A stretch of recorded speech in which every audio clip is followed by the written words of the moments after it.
você desse um panorama desses dias que você está andando na rua, o que você tem ouvido, qual está sendo a sua recepção?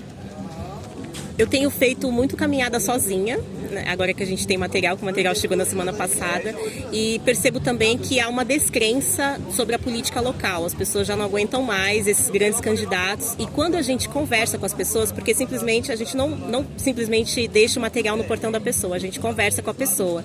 Então essa pessoa com quem a gente consegue falar, que é um trabalho de formiguinha, muitas vezes porque somos poucos e não temos aí grandes questões, não temos esse poder financeiro como os outros têm, as pessoas se identificam muito com a minha candidatura, pelo fato de eu ser nascida, criada e ser moradora aqui do município, pelo fato de eu ser professora, de eu ser a única mulher candidata. Então as pessoas sentem uma proximidade e uma verdade na nossa candidatura, que é muito diferente das candidaturas dos outros candidatos.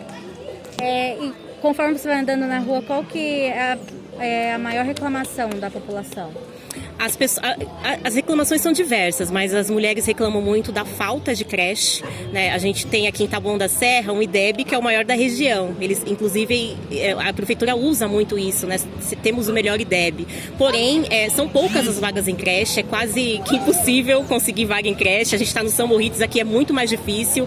E muitas pessoas também reclamam, muitas mulheres reclamam pelo fato do período não ser integral, do maternal, jardim 1 e 2, então as crianças muitas vezes não têm com quem ficar as crianças, né? Muitas vezes as mulheres precisam trabalhar, porque agora a mulher e o homem precisam trabalhar, então muitas vezes são mães solo também, e elas não têm com quem deixar esses filhos, e quando deixam é muito caro deixar, né? Então a gente percebe que a dificuldade no transporte, pelo fato de o transporte ser caro, a dificuldade também no econômico, porque as pessoas muitas vezes trabalham em São Paulo, então não vivem a cidade, então demoram muito para chegar em Taboão da Serra, então são pessoas cansadas mesmo, são pessoas que estão ali, são trabalhadores e trabalhadoras que estão ali enfrentando todas as adversidades do cotidiano e que estão muito cansados, porque a política não tem trazido benefícios para a população como um todo. Desde da fundação de Taboão da Serra, as pessoas estão passando por dificuldades e a política parece que não muda, então as pessoas estão descrentes com a política como um todo.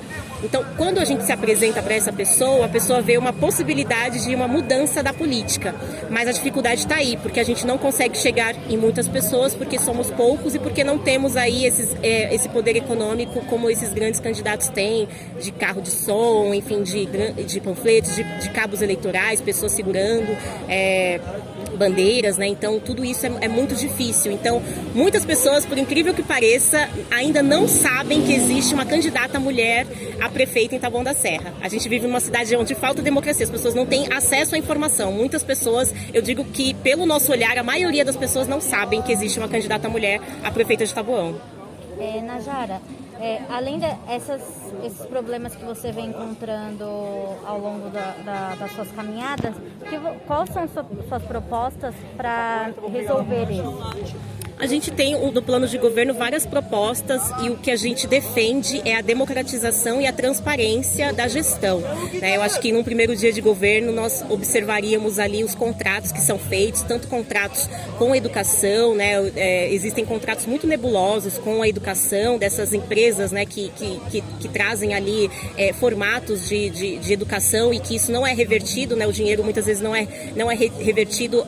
A gente tem uma precarização do trabalho da educação. As ADIs, ADEs, como é o caso do administrativo e tantos outros que são trabalhos ali bem precarizados.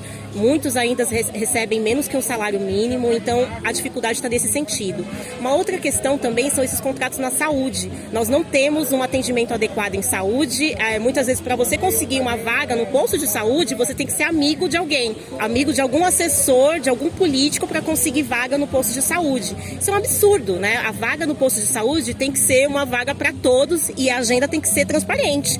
Não pode ser eu tenho contato com alguém e consigo uma vaga para um exame ou para um atendimento hospitalar que seja. Então nós defendemos isso. O que tem sido feito desde sempre, e agora muito mais, é que os políticos se apropriam desses benefícios, não, mas desses direitos, né? Então tá faltando direitos, e quando falta direitos, sobram favores.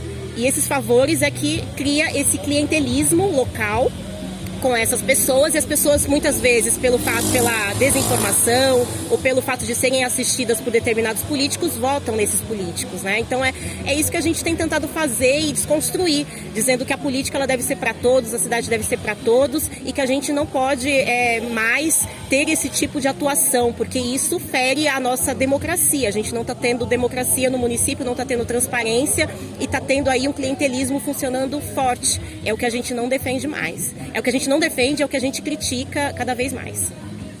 Nayara, a partir de 1º de janeiro, o próximo prefeito ou prefeita eleita terá uma das missões discutir e saber o que será feito com os alunos da rede municipal que estão desde março sem aula presencial. Qual que é a proposta, caso eleita, para a volta ao retorno das aulas? O que você pretende? Só depois da vacina? Como você vai trabalhar isso? Essa é uma pergunta bem interessante, porque a gente tem feito, inclusive, parte de alguns movimentos contra o retorno das aulas. O prefeito, ele disse em entrevista que não vai retornar com as aulas este ano, porém, ele não publicou um decreto dizendo isso, né? Que dá a entender essa questão de que não haverá esse retorno das aulas esse ano. A gente pede, inclusive, a publicação desse decreto. Eu acredito que a volta às aulas só é possível a partir da vacina, né? Porque a ciência que tem que dizer, não é Taboão da Serra que vai dar o start, né, de algo que é mundial e algo que a gente precisa tratar com seriedade, mas a gente vai fazer essa conversa, inclusive, com os profissionais da educação na semana que vem. É uma conversa que está marcada, já está agendada, para a gente discutir esses e outros aspectos também que trazem aí esse entendimento sobre as categorias, né, as diversas categorias da educação e sobre esse planejamento do retorno para as aulas. Mas, de antemão, a gente acredita que as vidas devem estar em primeiro lugar, e aí num outro processo a gente precisa criar um plano para que a volta às aulas, né, dando a entender aí que muito se foi perdido, de tempo que se foi perdido, mas esse tempo a gente vai recuperar com projetos e com contraturno escolar, ou que seja, mas as vidas têm que estar em primeiro lugar, porque as vidas a gente não recupera, as aulas a gente vai recuperar de alguma forma. Para a gente encerrar, falta um pouco mais de 20 dias para a eleição, dia 15 de novembro. Como fazer para que você apresente suas propostas para um maior número de pessoas dentro da cidade? É pequena, mas são 300 mil habitantes. Olha, essa é a pergunta de $1 milhão, porque a gente tem feito esse diálogo muito no boca a boca com as pessoas. O que a gente pode fazer, a gente está fazendo, que é fazer esse diálogo aberto e honesto com a população e trazendo também para o campo pedagógico, dizendo o que faz um prefeito, qual é a função de um vereador, né? Porque isso está totalmente deturpado dentro da nossa política local. Então a gente tem feito isso, a gente tem feito esse diálogo muito pelas redes sociais também, mas a gente percebe que esse poder econômico, ele nos afeta de forma desproporcional. Então a gente precisa aí criar estratégias dentro das nossas redes, tentar furar essa bolha, né, que é a bolha da nossa convivência, chegar em outras pessoas. A gente tem feito isso, muitas pessoas têm se colocado à disposição para ajudar como voluntárias na nossa campanha, falando boca a boca, pela nossa vaquinha online, elas têm tentado ajudar, mas a gente percebe também que a população muitas vezes não está vivendo a cidade porque ela está correndo atrás do sustento da própria família, está tudo muito difícil numa situação de pandemia, que é onde esses políticos clientelistas chegam forte, né? Inclusive nas igrejas ou em outras entidades aí onde eles podem ajudar financeiramente essas pessoas. Então o que a gente tem feito é mais um trabalho pedagógico e a gente está muito consciente das nossas demandas e daquilo que a gente pode alcançar. A gente não vai furar a nossa ideologia, aquilo que a gente acredita, porque a política ela tem que ser feita para todos e a gente está fazendo da forma como a gente consegue construir, que é com a própria população.